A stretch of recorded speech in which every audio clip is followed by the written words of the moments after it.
चॅनलवरती स्वागत आहे। मी आज पालक पकोडे करणार आहे। बघा, मी पालक घेतली होती 1 पाव। त्याला स्वच्छ पाण्याने धुवून टाकलेला आहे, आणखी बारीक कापून टाकलेला आहे। जास्त बारीक पण नाही, जास्त ठोकर पण नाही, मीडियम आकाराचे कापून घ्यायचे आहे। त्याच्यानंतर मी याच्यात दोन छोटी वाटी बेसन टाकणार आहे।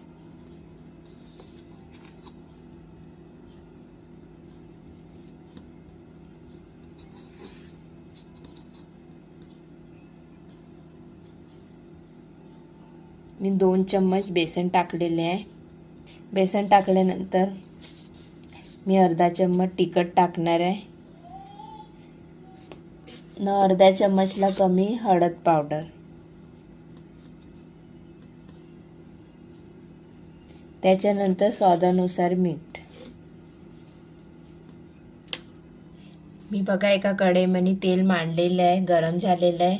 2 चम्मच आपल्याला ह्या मिश्रणमध्ये 2 चम्मच गरम तेल टाकायचे आहे। बघा, मी 2 चम्मच गरम तेल टाकलेलं आहे। त्याच्यानंतर याच्यात पाणी नाही टाकायचं, आधी पूर्ण मिक्स करून घ्यायचं, कारण की पालकला नाही का पाणी सुटून जातात, म्हणून आधी मिक्स करायचे। पाणी लागलं तरच थोडंसं टाकायचं। बघा, मी पूर्ण मिक्स केलेलं आहे। आता याच्यामध्ये थोडं आपण पाणी टाकणार आहे ना, पीठ तयार करून घ्यायचं। बघा, मी भिजून तयार झालेलं आहे पीठ। त्याच्यानंतर तेल पण गरम आहे। आता पालक पकोडे तेलामध्ये टाकणार आहे। बघा, मी पालक पकोडे टाकत आहे तेलात। तेल छान गरम होऊ द्यायचं।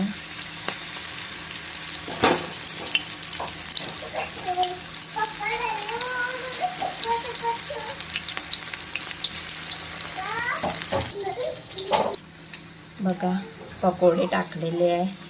याला आता खालवरतं करून घ्यायचं।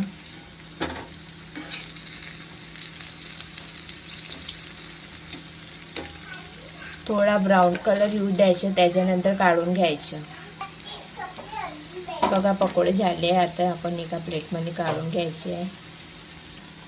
बघा, अशा प्रकारे सगळे पकोडे काढून घ्यायचे। बघा, अशा प्रकारे पालक पकोडे करायचे।